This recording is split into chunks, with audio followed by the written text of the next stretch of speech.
Since coming back to the US about 18 months ago, I've had so many people come up to me and say, man, I wish I could do what you do. I wish I could move abroad, even if it's just for a year, 6 months, 2 years.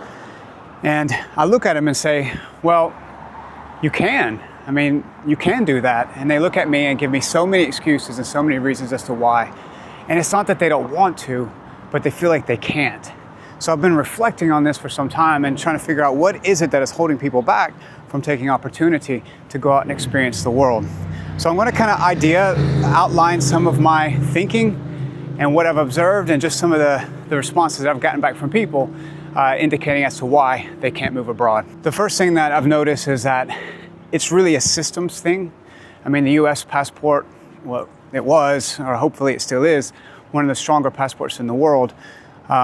But it's the system that kind of holds people back. And really, you're free to leave, but the system's going to punish you if you do so. And what I mean by that is people are just buried in debt. I mean, this is a car culture here. You have to have a car to get around. And the average car, I saw a report just recently that's about $50,000. The average car payment is about $600.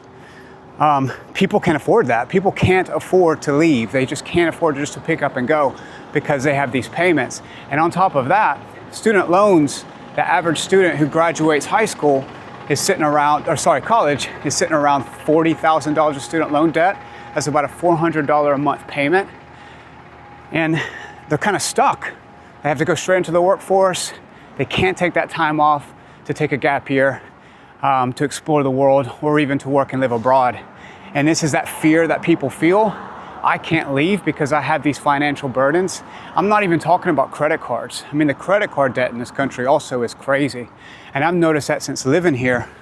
And what I mean by that is my wife and I got a credit card, a joint credit card when we got here. And every single time we make a payment, maybe not every time, but so many times that we make a payment, they keep upping our limit. I think our limit on our credit card now is at $30,000.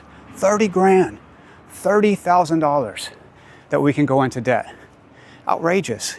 So people feel trapped. They have shackles, the shackles of debt. Another response that I've heard from people is regarding to why they can't move is health insurance.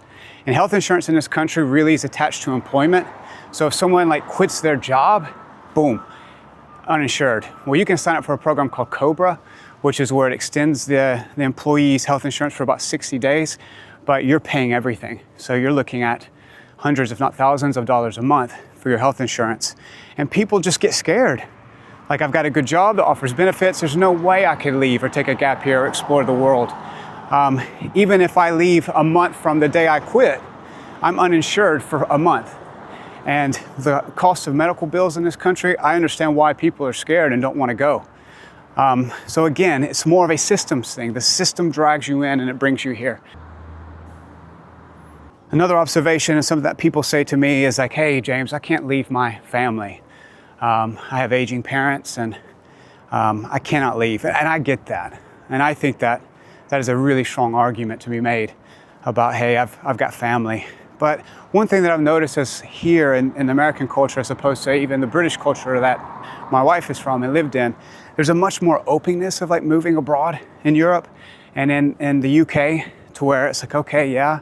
To in America, it's almost looked like abandonment. I'm from the deep South, and there's a joke that we say that you show your family how much you love them by how close you live to them. And that's something that if you live abroad, there is that fear of abandonment, that you're showing your family you don't love them. And I don't know, there's 330 million people in this country, so I don't know if that applies to everybody, but I know that in my life it does apply to me. And so many of the people that I've talked to as to why they can't leave the US, this is one of their biggest concerns.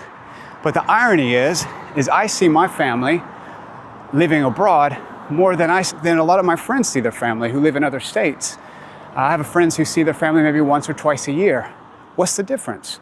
I mean, I go home every year, I see my family, and we spend good quality time together. So I think it's more of that physical barrier, of that geographic barrier as to why I can't go home. And also that cultural aspect that I'm abandoning my family. And the final thing that a lot of people don't realize is that the system follows you. In the US, if you're earning foreign income, you have to claim it outside the US. So every year I have to do my taxes. If you have $10,000 or more in a foreign bank account, it has to be registered with the US government through a process called FBAR, and you can get in a lot of trouble with that.